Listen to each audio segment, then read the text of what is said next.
Dans le prochain épisode de Demain nous appartient. Tandis que la police fait une découverte qui change tout, Timothée se confie auprès de son père. Alex s'engage quant à lui Jordan Oma. Attention, les paragraphes qui suivent contiennent des spoilers sur l'épisode de Demain nous appartient demain soir sur TF1. Si vous ne voulez rien savoir, ne lisez pas ce qui suit. Vendredi 24 juin dans Demain nous appartient. La police fait une découverte qui change tout. Raphaël a été placé en garde à vue. Compte tenu des nombreuses zones d'ombre dans son témoignage, le commandant Constant et ses équipes se rendent chez les Perrault pour procéder à une reconstitution. Sur place, Raphaël et Chloé racontent leur version des faits. Selon elle, Stanislas a poussé violemment Camille sur la bibliothèque. De peur qu'il la frappe, l'avocate s'est immédiatement jetée sur lui pour la protéger. Stanislas l'a alors attrapée par le cou avant de l'étrangler.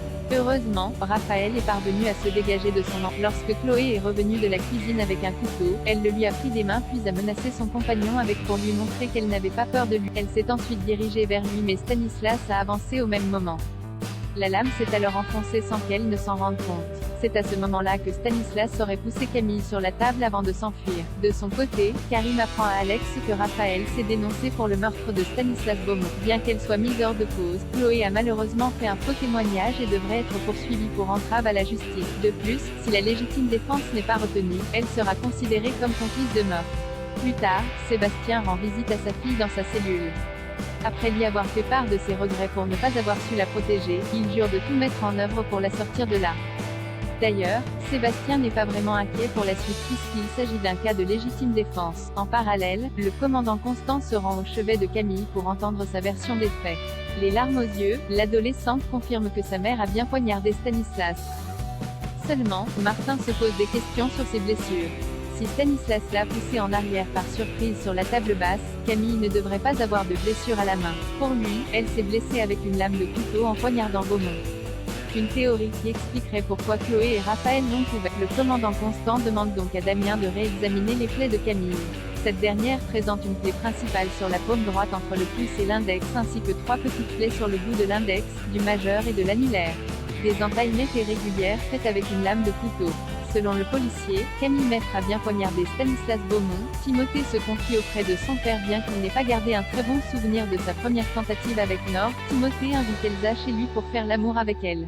Mais lorsque sa copine débarque chez lui, il préfère réviser pour son concours d'entrée plutôt que de passer du temps avec elle. Le prenant mal, Elsa décide de rentrer chez elle. En fin de journée, Timothée se confie à son père sur ses craintes de faire l'amour avec une fille.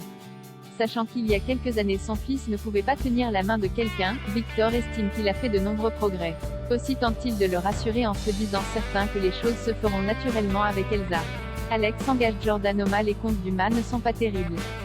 Même s'ils n'ont pas le cœur à faire la fête, les Delcourt n'ont pas vraiment d'autre choix que de maintenir l'inauguration. Robin, Alex, Judith et Noah se mettent donc au travail sans attendre.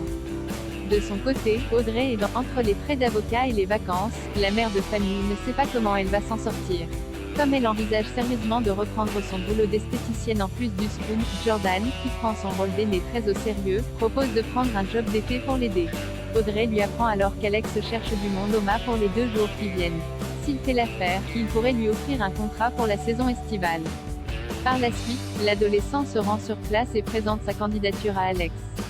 Bien qu'il n'ait pas vraiment d'expérience, l'ostréiculteur l'engage en renfort jusqu'à l'inauguration. Immédiatement, Jordan se met au travail et le courant passe plutôt bien entre lui et Judith.